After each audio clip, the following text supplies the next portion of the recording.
Can I tell a story of a strong economy? You bet I can. Do I believe it? Well, maybe not. But 30 years of forecasting has made me humble. And even though I'm not forecasting a strong economy, it could happen, so let's be prepared for it.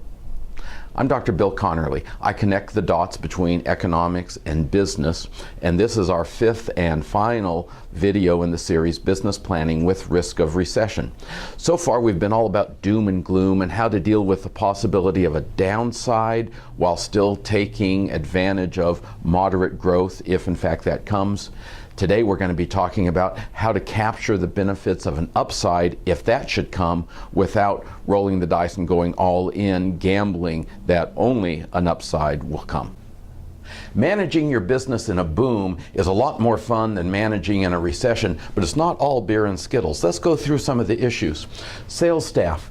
In the downturn, your salespeople got discouraged. They didn't want to make outgoing sales calls. When business turns around, though, the sales orders are going to be grabbed by the people too stupid to know you can't sell anything in a recession. So fire up your sales staff, or get ready to fire them up if the economy turns better.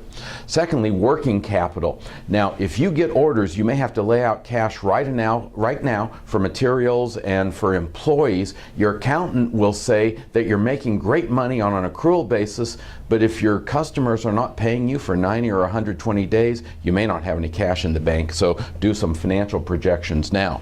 Production. You'd like to produce more because you'd like to sell more, but can you actually get it through your process? Talk to your vendors and make sure that all of your equipment is ready for stronger production. Vendors, can they really deliver? The sales guy will always say that they can, but you might want to have an adult conversation with the senior management of your critical vendors.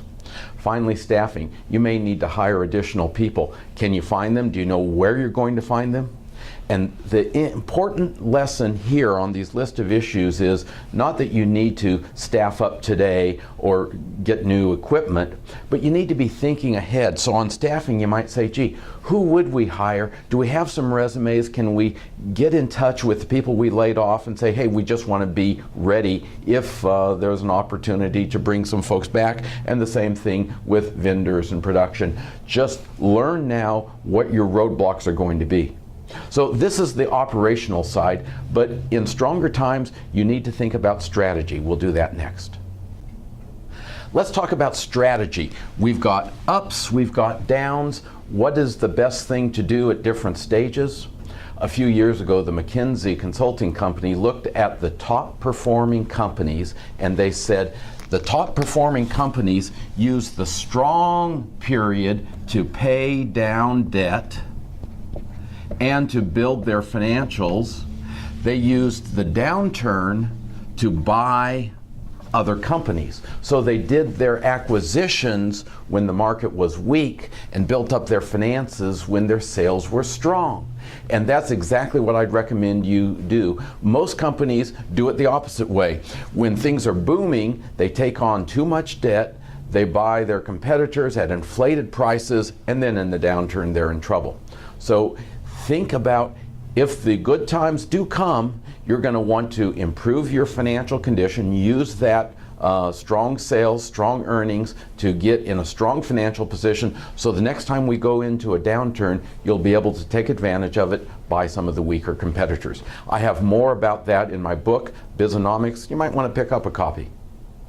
Well, this is the final video in our series, Business Planning with Risk of Recession. The theme has been plan ahead. You don't actually have to pull the trigger on very many of these things, but you have to be ready to make a quick decision if the economy goes in a direction that you're not expecting. I'm Bill Conerly for the Bizonomics blog and Forbes.com.